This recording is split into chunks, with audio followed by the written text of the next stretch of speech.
Liz Ann Thompson, an educator at the University of Minnesota Morris and a PhD candidate at the University of Illinois at Chicago. And you're listening to the Audio Description Narrators of America Know Your Narrator series, Beyond Your Narrator episode. Today, we're very pleased to have Brandon Cole. He's an accessibility advocate and consultant for the video game industry. Thanks so much for joining us, Brandon. Hey, I'm super glad to be here. You did this for me, I'll do it for you. Here we go. Payback. The back scratching idea.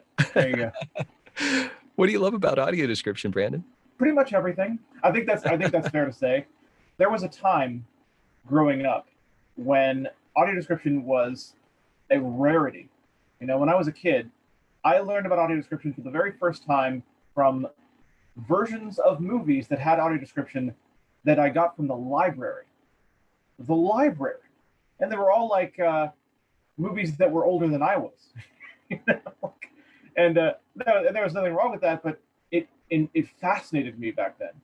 And I was like, oh, wait a minute. There's a situation wherein we can know everything that's happening in a movie.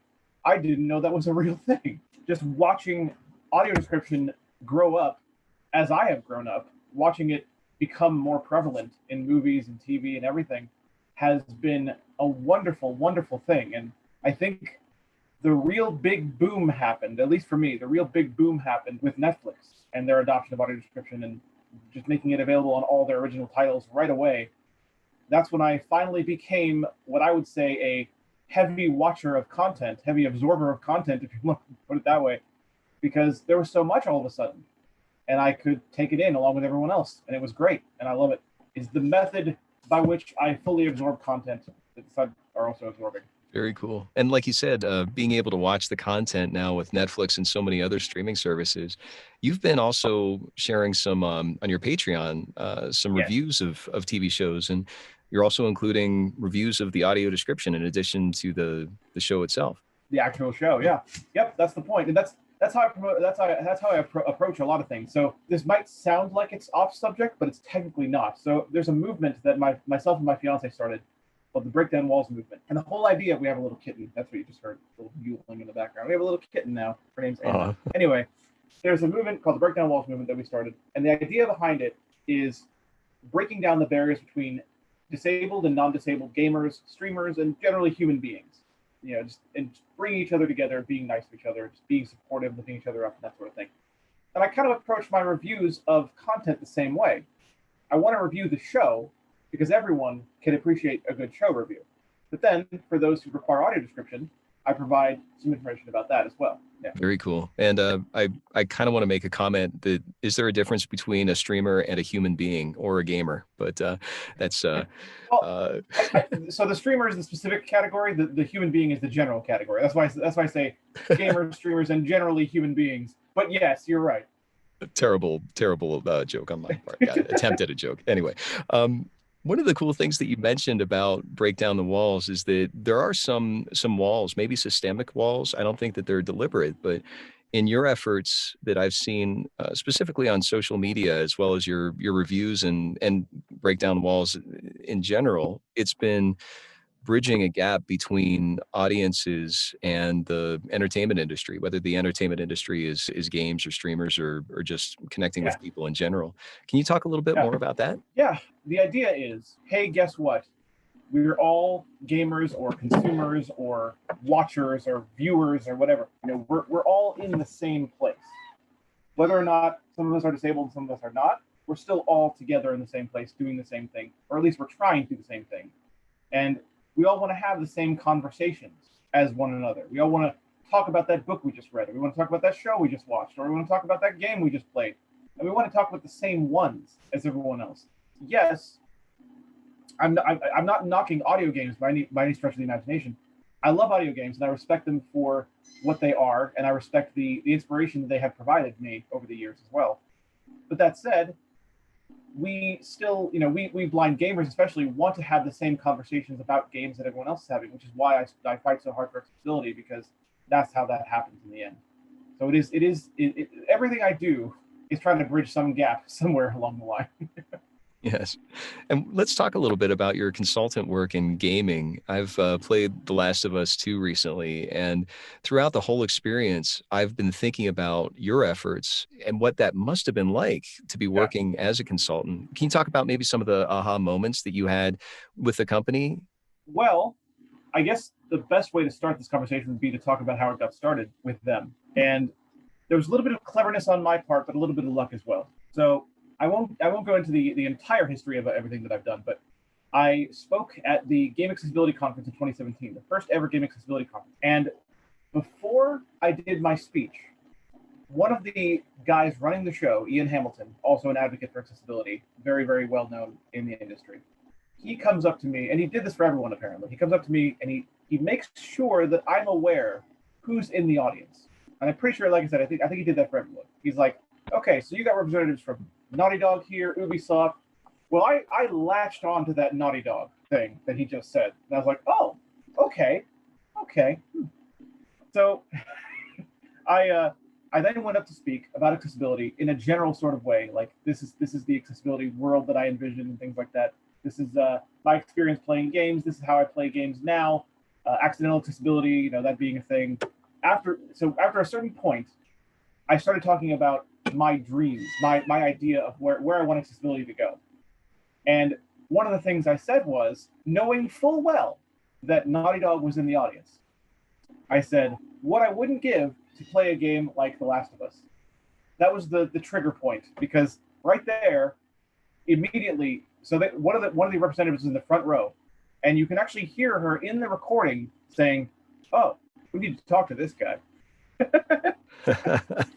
So lo and behold, after I was done speaking, they did talk to me, and they talked to me still at the conference, but we were like just sitting around talking for about an hour, and that was still kind of general stuff. That was still kind of how would you approach it? Like kind of in general, like kind of what's the word? Testing the waters, as it were, I guess, is probably the way to put that. How would you approach accessibility on The Last of Us? General, broad scope ideas.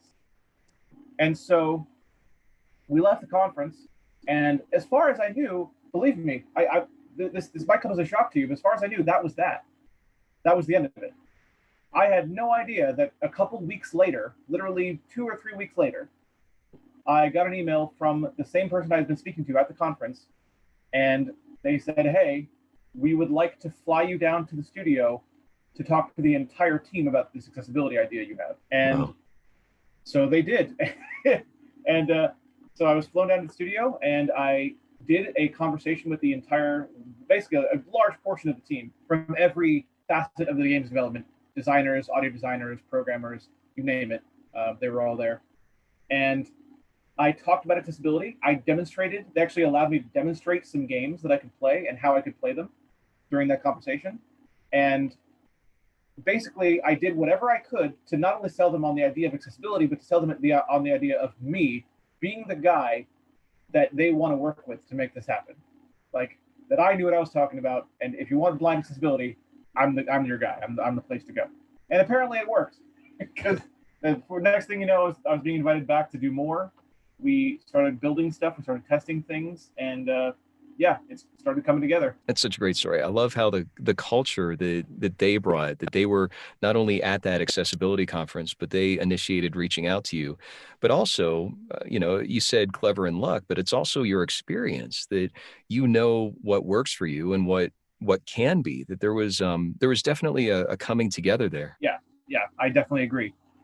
And that's the greatest thing. If you want to talk about an aha moment, I think one of the greatest things about the blind accessibility in The Last of Us 2 is that it's not just one feature.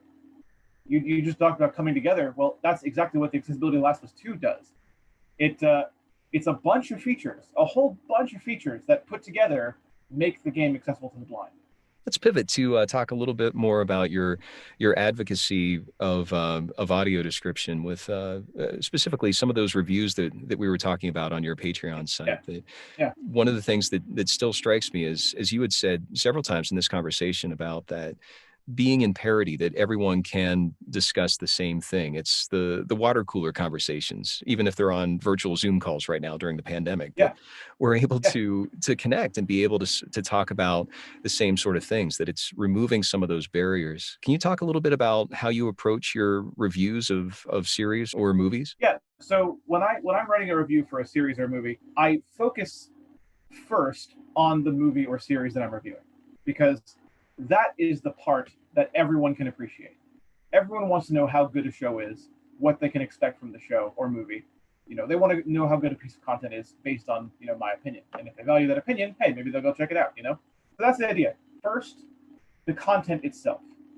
And then for those who require it, because some of the people that are watching might also be blind, and because some of my audience is blind, and because I'm trying to bring everyone together anyway, and since I have the capacity to do it, since I myself use audio description, I include that as well, providing names of the describers, the descriptive narrators where I can, and providing information about how they did, how I felt about their performance of that particular piece of content.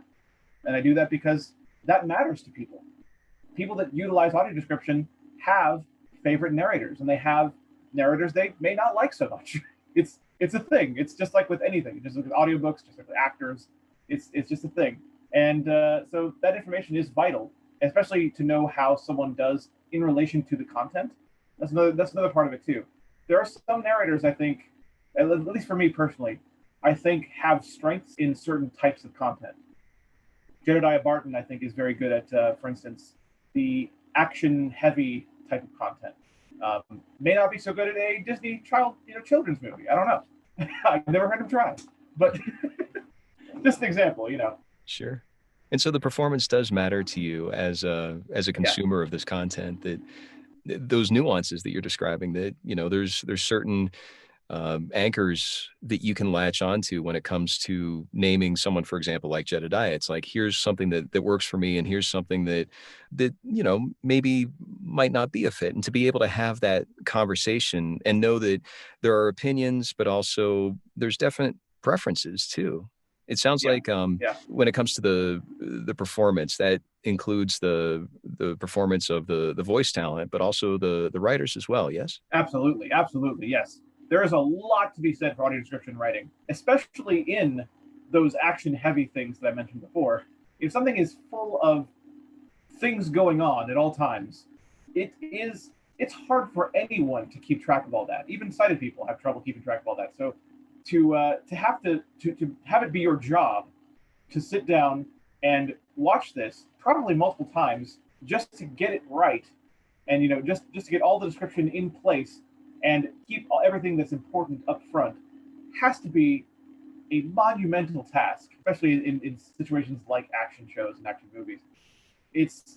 There's a lot to be said for writing. There's good writing, there's bad writing. It's all there. I mean, less bad than good, thank goodness, but it's definitely all there. Let's talk a little more about that writing. What works for you? For example, in those action heavy audio description projects, what works? What keeps you in the story in a way that would be in parity with sighted people? What keeps, especially in action things, I like the writers and narrators who aren't afraid to go a little faster if they need to. So, for instance, if a lot is going on and a lot of description needs to be done, I appreciate personally the effort that is taken to make as much description happen as possible.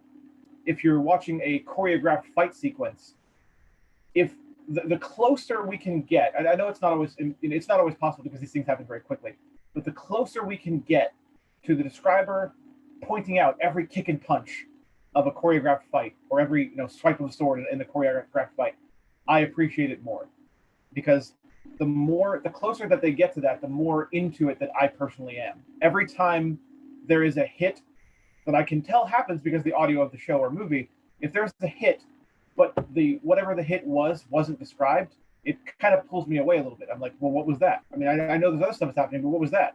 It could have been someone else entirely that I didn't know about. I don't know. What was that? Gotcha. So it sticks out more because it's Yeah. not. Well, where would you love to see audio description headed if you were to have your dream world in the future, knowing what you know right Games. now? Games. That's the answer. That is the answer right there. And I want to be a part of that too. I don't know to what degree, there's actually a part of me that is considered trying out audio description narration. But that said, games is what I want. I believe it's possible. I believe it could be awesome. I have ideas of how I want it to work, and I just want it. I just want it to happen. It'd be so great, coupled with other features to make games accessible. Having audio description be a part of your experience. Oh, I want it. And it sounds like with all the work that you've done, I mean, previously you had said about the accessibility of some of the games that you've worked on as a consultant and advocate, that it's not just one, that there's multiple aspects to accessibility. It sounds like audio Yeah. description is a natural growth out of that, yes? I believe that. Yes, I firmly believe that. I mean, one of the biggest pieces of feedback, because I told people when The Last of Us 2 came out, I told people, give me any feedback you have, because I looked at feedback about the game from other blind players as feedback on my work as well. So I said, give me any feedback you have. I will take it in for myself, sure, but I'll also do my best to get it out to the team. And the biggest thing that I got, and I got other things too, but the biggest one, man, oh man, I wish this game had audio description in the cutscenes at least. Man, oh man. That was the biggest thing by far. People still want it. I can't say it's going to happen, but people still want it. Gotcha. And like you said, you're also a voice talent, so it's a natural progression for you to be able to also do some voicing of the audio description for those cutscenes. Yeah. Yeah, I've definitely thought about it, especially lately. Like I feel like me and audio description have gotten closer lately, if that makes any sense. Like I just because I watch so much content now that has it, and especially lately, I've been like, maybe, possibly, I don't know. Maybe I'd be willing to try it here or there, if I don't know. If the chips fell correctly, maybe I would give it a shot. It sounds like it, yeah. And with all the growth that seems to be happening with technology and being able to access just the things that you've been able to do for the games that you have worked on, that this seems like it's on its way. Yeah, I think so. I think there will be. Look at what's already happening. Look at the Ubisoft YouTube channel and their playlist of audio described game trailers. Okay, that's a real thing, and that only means that games themselves are next. Maybe not immediately, but yeah, it's going to happen. Wow, great example. Brandon, is there anything else you'd like to share with our audience? Well, is this the part where I do all the plugs and tell them where they can find me, or Just like a six-prong outlet. Whenever you're ready, plug away. All right, plugging away. All right. So, if you'd like to learn more about what I do, there's a lot of ways you can do that, and I mean a lot of ways you can do that. You can follow me on Twitter at SuperBlindMan. You can watch my live game streams on Twitch at SuperBlindMan on Twitch, twitch.tv/SuperBlindMan. You can watch my archived game streams on YouTube at youtube.com/SuperBlindMan. You can check out my website, which contains my blog at brendancole.net. You can become a patron if you so choose at patreon.com/SuperBlindMan. If, say, for instance, you'd like to read these reviews we've been talking about lately, you can do that. And you can check out the Breakdown Walls website at www.breakdownwalls.net. You can find a lot of information there. You can join our Discord server. You can check out our Breakdown Walls podcast, one episode of which has an interview with this guy right here on it. So check it out. You'll enjoy it. And that's my plugs. Very well plugged. Another follow-up question. What's one thing that you feel like our audiences can do to help support a lot of the efforts that you've done, both in advocacy and your consultant work? Sure. When you have the opportunity to do so, if you try a game and it's not accessible to you, then mention it to the developer. Reach out to the developer on Twitter, via email. Find a way to reach out to the developer. But don't approach it like you're terrible people. How dare you not make this accessible? You're awful. Don't approach it like that. Approach it in a way that will make them want to think about it. Approach it in a way that says, hey, I tried this game. I enjoyed these aspects of it, but it could use a little more work here. If you want to make it accessible to the blind, this is how you do it. And tell them how, give them your idea of how that might happen. And, who knows? Maybe it'll happen. Now, the thing that I think everyone needs to remember is accessibility is difficult to patch in post-launch. It is far easier to make a game accessible from the ground up, to design a game around the idea of accessibility, than it is to patch it in later. So your suggestion may not make it into the game you just tried, but that doesn't mean they didn't hear it, and that doesn't mean it won't make it to the next game that they make. So you got to be very forward thinking to do this work. You got to accept that games might be the way they are, and they might stay that way, but you might be helping with the next wave of things that come out.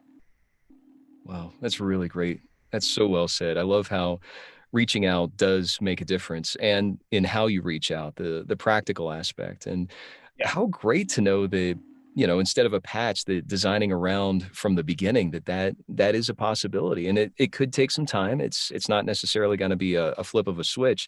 In the same way, I Exactly. believe that audio description isn't just, okay, we've got it, check, we're done. That Yep. it is it's almost an adaptation of an original work, in the same way that a TV series is a adaptation of a book. That there is a creative element that goes into this work. And I'm imagining the same things happening with the accessibility side of games. Oh, it absolutely is. I can't stress enough the level of, I can't like go into super duper details here, but I can't stress enough how brainstormy each of our sessions were. Like, okay, here's what we need to do. How do we make this happen? And then figuring all that out was just, that was a creative trip in itself. I love it. I love this work. Oh, it sounds like it, and it's coming through. Thanks for joining us, Brandon. Not a problem at all. I'm glad to be here.